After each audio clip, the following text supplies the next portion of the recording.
Assalamualaikum warahmatullahi wabarakatuh.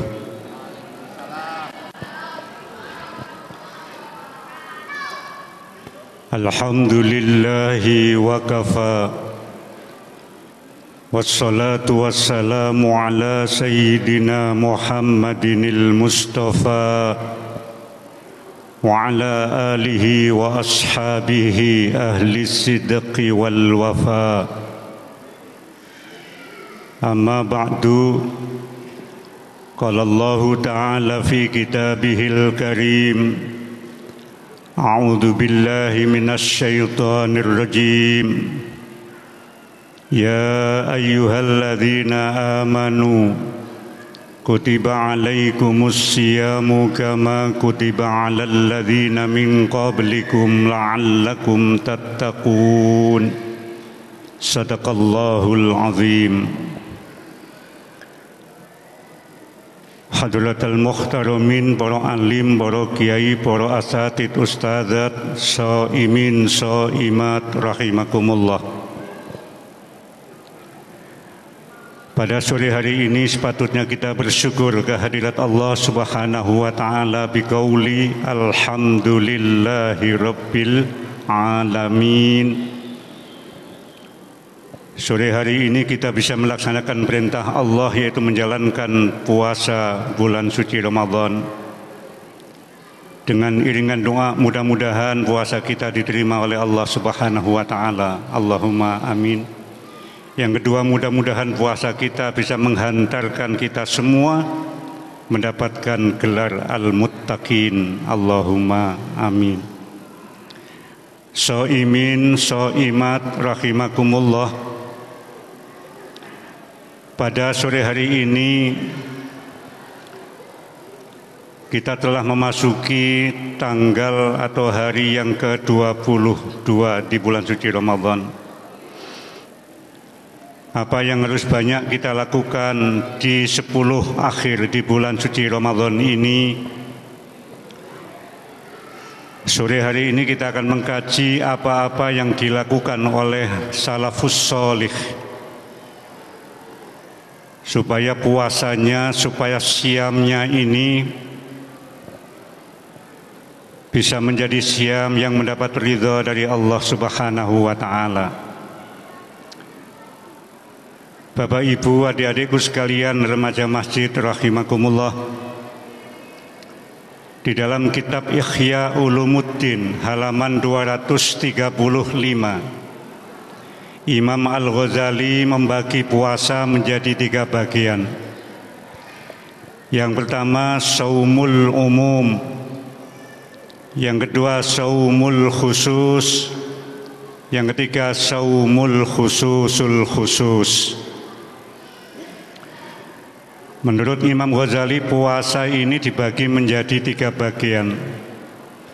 Yang pertama adalah puasa umum, shaumul umum, yaitu puasanya orang yang mampu menahan tidak makan, tidak minum, dan tidak hubungan suami istri di siang hari yang telah ditentukan oleh syariat Islam waktunya.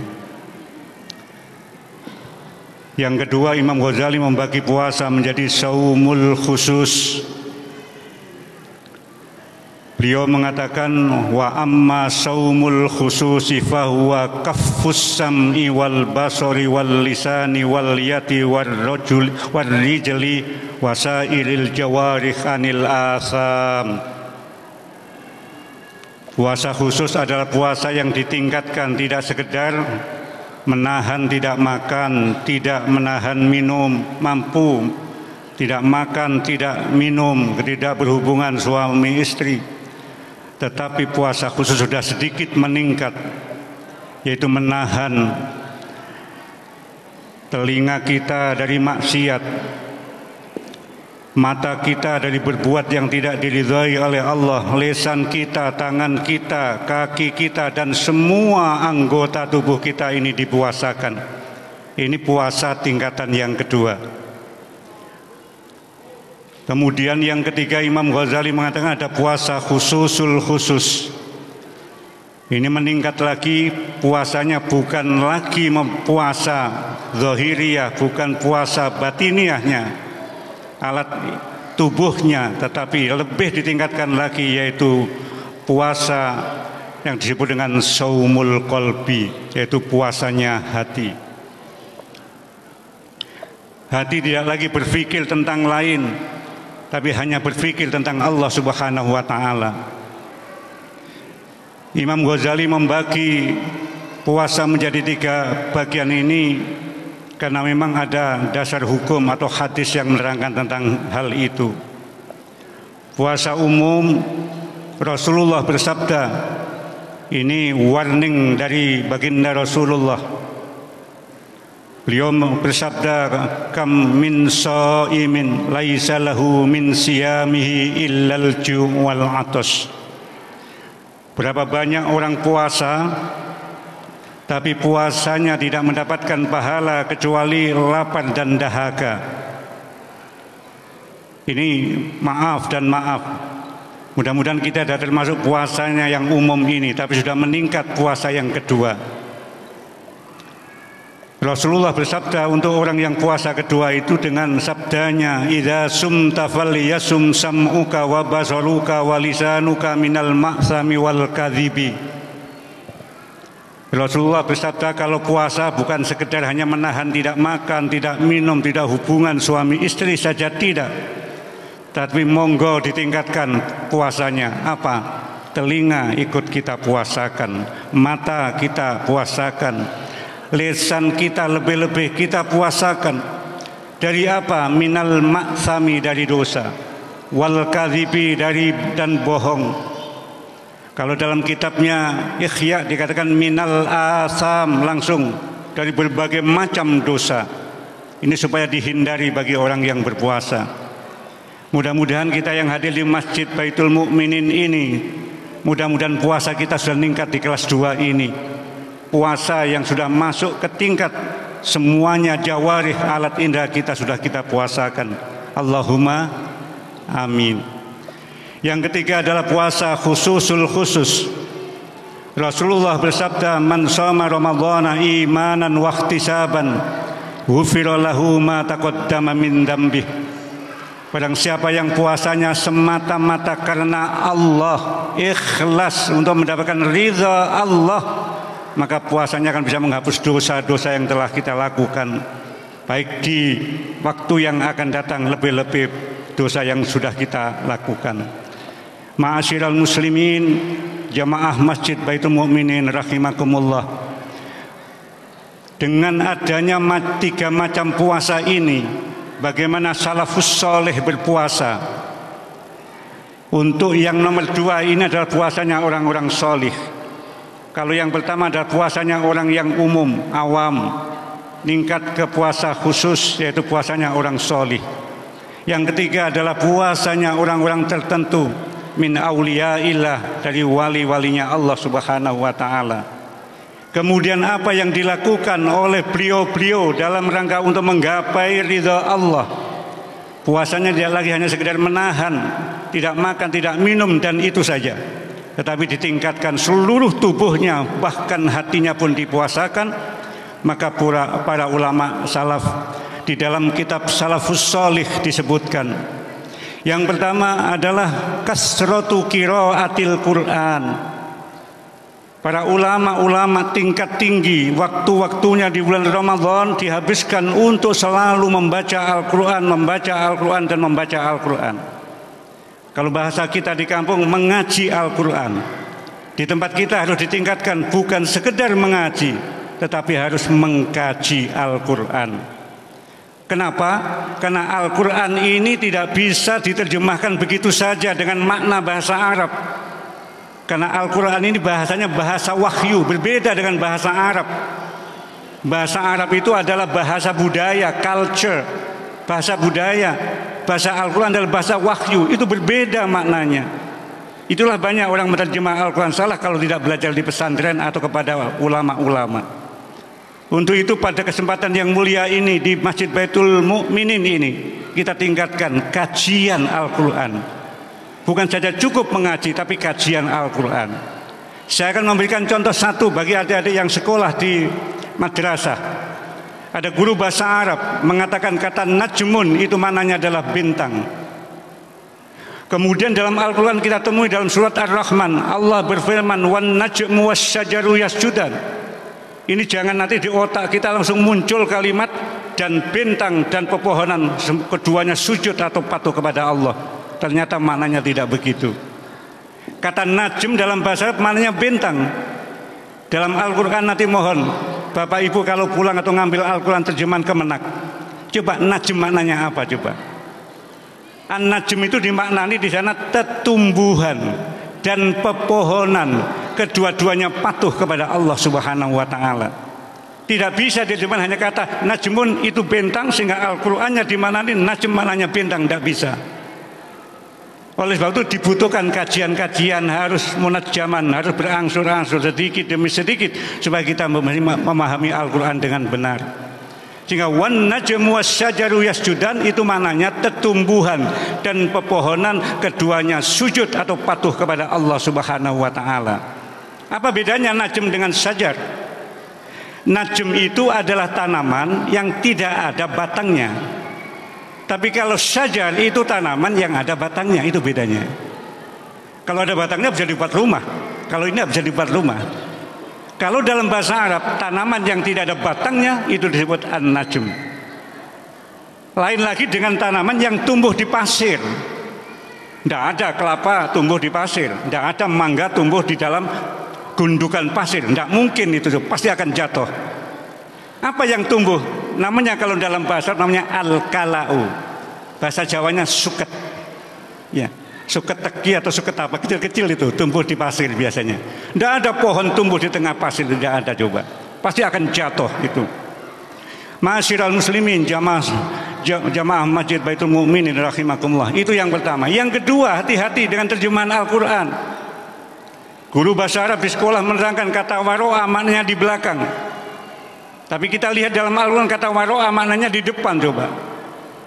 Lihat coba kalimat yang disampaikan oleh Nabi Khidir kepada Nabi Musa ketika di tengah lautan naik perahu. Ketika Nabi Khidir merusak perahunya, menghancurkan perahunya sebagian, diambil deknya ini, kayu-kayunya dilubangi oleh Nabi Khidir. Nabi Musa bingung, wah ini kalau nanti air masuk bisa tenggelam. Apa kata Nabi Khidir kepada beliau, Nabi Musa? Dikatakan dalam satu kalimat, ini lupa di kalimatnya. Wa mi waraihim malikun ya'khudhu kulla safinatin ghasba. Ternyata di belakang sana, ternyata bukan di belakang, di depan sana nanti ada raja yang akan menggasap, merampok perahu-perahu. Ternyata di sana dikatakan ada kata waro'a, maknanya bukan di belakang, tapi di mana tempat Nabi Khidir akan berlabuh. Wa kana waro'ahum malikun ya'khudhu kulla safinatin ghasba. Nanti bisa lihat dalam surat Al-Kahfi. Kata waro'a maknanya di depan, bukan di belakang. Yang menarik lagi, ma'asyiral muslimin rahimakumullah, dalam Al-Qur'an ada makna yang unik dalam Al-Qur'an. Apa itu? Kita diajar di sekolah kata bardun, bardan maknanya dingin. Tapi dalam Al-Qur'an maknanya beda. Misalnya dalam kalimat la yadzuquna fiha bardaw wala syaraban illa hamiman wa ghassaqa. Ternyata di situ kata bardan maknanya adalah nauman. Orang di jahanam tidak bisa tidur karena panas. Orang tidur itu karena dingin. Sehingga kalau sholat supaya dimatikan semualah itu kipas anginnya supaya pada tertidur kita. Supaya panas. Iya. Tidak ada ceritanya orang di neraka jahanam bisa tidur. Makanya la yadzuquna fiha bardaw wala syaraban illa hamiman wa ghassaqa. Orang di neraka jahanam tidak bisa tidur. Bardan mana? Bukan dingin. Inilah yang saya maksud, bahwa Al-Quran tidak cukup hanya kita mengaji, harus kita tiadakan pengkajian supaya timbul salah paham atau gagal paham. Ma'asyiral muslimin rahimakumullah, apa yang dilakukan oleh para ulama salafus soleh dulu dalam mengisi Ramadan semacam ini? Saya bacakan dalam satu kitab, Syahrul Ramadan wa Syahrul Quran. Bulan Ramadan adalah bulan Al-Quran. Al-Quran diturunkan Allah di bulan suci Ramadan. Al-Baqarah 185 Allah berfirman, syahrul Ramadan alladzi unzila fihil Quran. Allah turunkan ayat suci Al-Quran, Al-Quranul Karim di bulan suci Ramadan. Itu dasar hukum. Surat Al-Baqarah 185. Belum lagi surat Al-Qadar, belum lagi surat Ad-Dukhan, banyak sekali yang menjadi indikator petunjuk bahwa Al-Quran itu diturunkan Allah di bulan suci Ramadan. Fayambahi ayyukstiral abdu al-muslim min qiraatihi. Karena Al-Quran diturunkan Allah di bulan suci Ramadan, maka para ulama salafus soleh mengajak kepada kaum muslimin untuk mengisi waktu-waktunya, untuk menghabiskan waktunya untuk mengaji Al-Quran, untuk mudarosah Al-Quran, untuk tadarus Al-Quran, lebih-lebih mau meningkatkan dengan mengkaji Al-Quranul Karim. Ma'asyiral muslimin rahimakumullah, diceritakan di sini sahabat Utsman bin Affan radhiyallahu an setiap hari, ingat, setiap hari di bulan suci Ramadan khatam 30 juz Al-Quran. Mohon dicatat. Iya. Sayyidina Utsman setiap hari khatam 30 juz Al-Quran. Bahkan di luar Ramadan Sayyidina Utsman seringkali satu rakaat khatam 30 juz Al-Quran. Bapak Ibu rahimakumullah, kenapa kita harus mengkaji Al-Quran? Supaya kita punya zauq, punya rasa. Ketika Quran dibaca, kita paham. Itulah maka orang-orang dahulu ketika Al-Quran dibaca oleh imam, makmumnya bisa nangis. Di sini sampai bisa nangis kita, karena kita tidak punya zauq. Kenapa tidak paham? Nah, tidak paham itu bagaimana caranya? Mengkaji Al-Quran supaya nanti hubungan ada zauqul qalbi antara imam dengan makmum. Quran dibaca kita paham, bisa menangis. Adik-adik sekalian, adik-adik yang muda-muda ini saya ingin tanya. Dalam kitab Ihya disebutkan, kalau orang perempuan nangis, apa yang ditutup di wajahnya? Ketika wanita menangis, yang ditutup apanya coba? Ada syair mengatakan di dalam kitab Ihya, indal buka, ini lil mar'ah, indal buka itadul mar'ah ala famiha. Rata-rata orang perempuan itu kalau menangis yang ditutup bukan matanya tetapi mulutnya. Kalau nangis, ketika bahagia gimana coba? Orang wanita ketika bahagia apa yang ditunjukkan di wajahnya biasanya? Quran mengatakan fasokkat wajah, agak ditutup tapi agak lubang-lubang gitu. Ingat cerita dalam surat Az-Zariyat, ketika Nabi Ibrahim dikasih tahu bahwa istrinya Sarah berdasarkan tes USG dikatakan positif. Kemudian Nabi Ibrahim menyampaikan kepada Siti Sarah yang usia 99 lebih, kamu dinyatakan positif oleh Allah Subhanahu wa taala. Siti Sarah ragu, nggak mungkin, aku sudah menopause, aku sudah datang bulan, nggak mungkin aku hamil. Akhirnya fasokkat wajahha. Begitu informasi dikatakan Siti Sarah hamil, ditutup wajahnya juga. Bahagia ditutup tapi agak berlubang wajahnya, itu wanita. Tapi ketika menangis ditutup mulutnya. Ya. Jadi ibu kalau menangis biasanya begini. Bagaimana kalau orang laki-laki yang menangis? Wa yad'ur rajulu ala 'ainaihi. Anak laki-laki kalau menangis, orang laki tidak menangis, yang ditutup adalah matanya. Coba anak kecil kita amati, kalau kita punya putra kecil, anak perempuan dan anak laki ketika menangis, coba gimana? Nanti kan beda coba. Apa maksudnya? Ini maha besar Allah Subhanahu wa ta'ala. Masing-masing anggota badan ini sudah bekerja otomatis sesuai dengan fungsinya. Orang perempuan menangis nggak menutup matanya tetapi mulutnya, tapi orang laki-laki menangis yang ditutup adalah matanya. Ini kerja otomatis minallah subhanahu, otomatis seperti itu coba. Itu disampaikan oleh Imam Ghazali seperti itu. Ini nggak ada kode jamnya ya, saya repot ini. Banyak kalau ngomong nanti bisa sampai 2 jam ini bisa kuat nanti. Ini kalau ini, ada jam tapi jauh ini. Ya. Jadi bulan suci Ramadan ini Sayyidina Utsman bisa khatam 1 hari karena apa? Dinikmati. Ma'asyiral muslimin rahimakumullah, saya ingin bertanya, selama kita baca Quran, apakah kita pernah menikmatinya? Quran itu harus dinikmati. Kalau ada tajwid sudah bisa dinikmati dengan suara lagunya, tapi isinya ini yang harus dinikmati. Maklumlah kalau di Masjidil Haram Nyuwun Sewu, Syekh Abdurrahman Sudes begitu baca Al-Quran, makmum menangis, Syekh Abdurrahman Sudes menangis. Kenapa? Karena zauk, beliau paham. Untuk itulah di Indonesia ini, khususnya di Jombang, khususnya di kampung-kampung ini, mari kita kaji Al-Quran. Supaya apa? Ada zauk, ada rasa. Selama ini ibadah kita belum ada rasa yang kita tanamkan.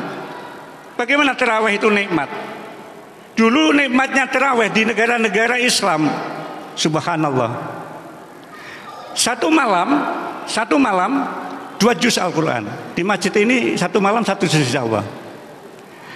Di negara-negara, di Mesir itu, di Mesir 1 bulan khatam 2 kali. Khatam 2 kali, berarti 1 malam 2 juz, dinikmati. Pertanyaan muncul, kok kuati? Karena rasa, zauk, mood punya orang sana. Kita tidak punya mood. Karena apa? Kita itu bukan bahasa kita. Tetapi kalau kita ajarkan bahasa Quran ini, semua paham, bisa nangis kok. Bisa coba. Itu yang disampaikan oleh salafus sholih. Kemudian dilanjutkan wa kana ba'dus salaf. Orang-orang salaf dahulu Nyuwun Sewu setiap 3 hari bisa menghatamkan 30 juz Al-Quran. Kita yang hadir saja, jujur saja, yang hadir bisa nggak menghatamkan 3 hari 30 juz Al-Quran?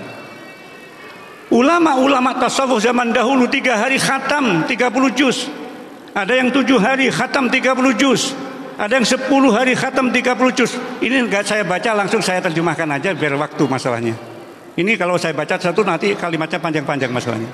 Saya singkat saja bahwa salafus sholih, orang-orang dahulu di bulan suci Ramadan waktunya dihabiskan untuk membaca Al-Quran karena syahrul Quran.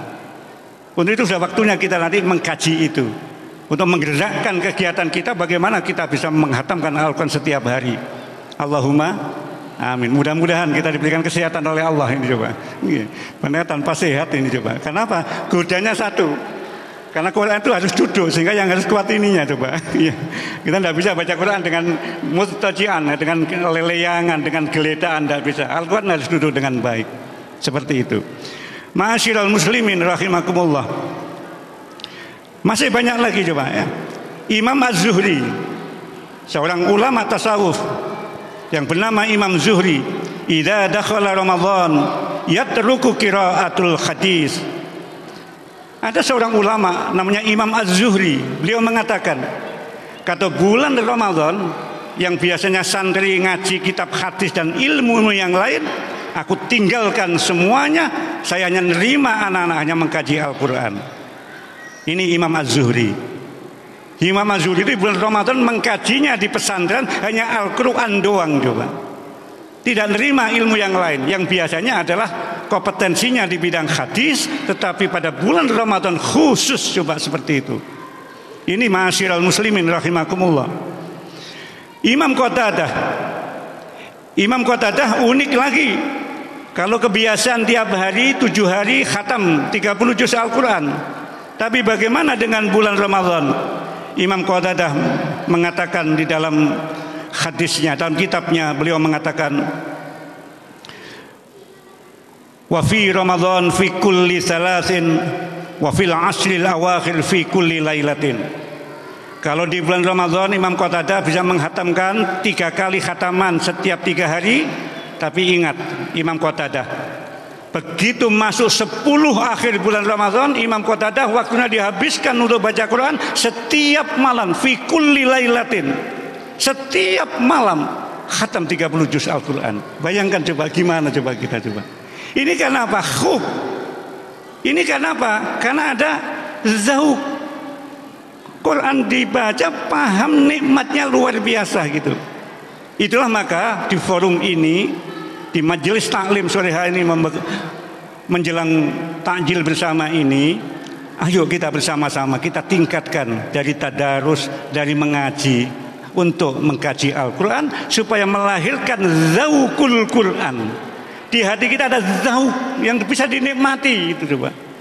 Dan itu akhirnya apa? Anak-anak kita di rumah kita senang baca Al-Quran karena ada zauk. Itulah maka Rasulullah Sallallahu Alaihi Wasallam bersabda, "Nawwiru buyutakum bi qiraatil Quran." Cahayailah rumahmu dengan baca Al-Quran. Alangkah indahnya rumah-rumah bapak ibu soimin soimat pada bulan Ramadan ini, putra-putranya di rumahnya baca Al-Quran. Coba.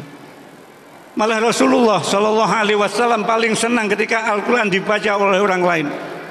Rasulullah seringkali manggil seorang sahabat namanya Abdullah bin Mas'ud. Ibnu Mas'ud, kamu kesini, tolong aku bacakan Al-Quran. Ibnu Mas'ud tersinggung. Apa kata Ibnu? Ya Rasul, bukankah Al-Quran diturunkan kepada penjenengan? Kok saya disuruh baca? Apa kata Rasulullah? Aku senang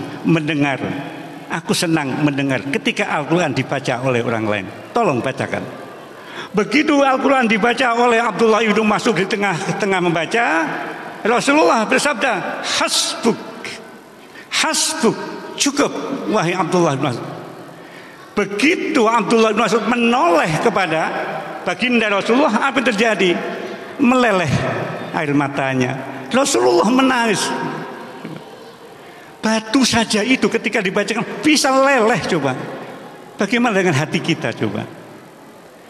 Katanya ketika Al-Quran dibaca kita harus takut kepada Allah, tapi selama ini kita Al-Quran dibaca nggak pernah takut. Itulah maka ditingkatkan pelajaran kita menjadi tingkat kajian, mengkaji supaya apa? Ada rasa. Dalam ibadah kita ini sekali lagi yang kurang ditanamkan kepada para jamaah adalah menanamkan zauk atau rasa. Oleh sebab itu Al-Quran harus dirasakan, zikir dirasakan, bukan zikir nggak dinikmati. Nyuwun sewu, zikir harus dinikmati. Begitu nikmatnya tidak akan habis-habisnya kita berucap dengan kalimat thayyibah. Karena tidak pernah dinikmati sehingga otomatis zikir itu tidak enak. Di telinga juga tidak enak, sama. Tapi ketika kita sudah sering kali mendengar Al-Quran dibaca, kemudian kita lafadzkan dengan indahnya, kita baca berulang-ulang, maka muncul namanya zauk, akhirnya mahabbah kepada Allah Subhanahu wa Ta'ala. Ma'asyiral muslimin rahimakumullah, sekali lagi di bulan suci Ramadan ini pesan para ulama salaf kepada kita. Apa itu coba? Tiada waktu yang logho, yang percuma di bulan Ramadan ini. Isilah dengan tadarus Al-Quran. Sekali lagi, isilah dengan qiraatul Quran.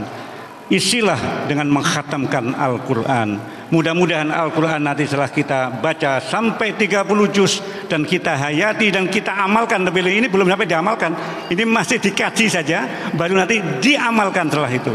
Sehingga dari mengaji, mengkaji, baru mengamalkannya. Mudah-mudahan ini penghantar kita pada sore hari ini. Mudah-mudahan kita menjadi orang yang khub kepada Al-Quran dan bisa selalu dalam hidup kita akan dimonitor dan akan diberikan petunjuk oleh Allah Subhanahu wa Ta'ala dengan hidayatul Quran. Allahumma amin. Al-Fatihah. A'udzubillahi minasyaitonir rajim. Bismillahirrahmanirrahim. Alhamdulillahi rabbil alamin. Ar-Rahmanir Rahim. Maliki yaumiddin. Iyyaka na'budu wa iyyaka nasta'in. Shiratal mustaqim. Shiratal ladzina an'amta 'alaihim ghairil maghdubi 'alaihim waladdallin. Amin.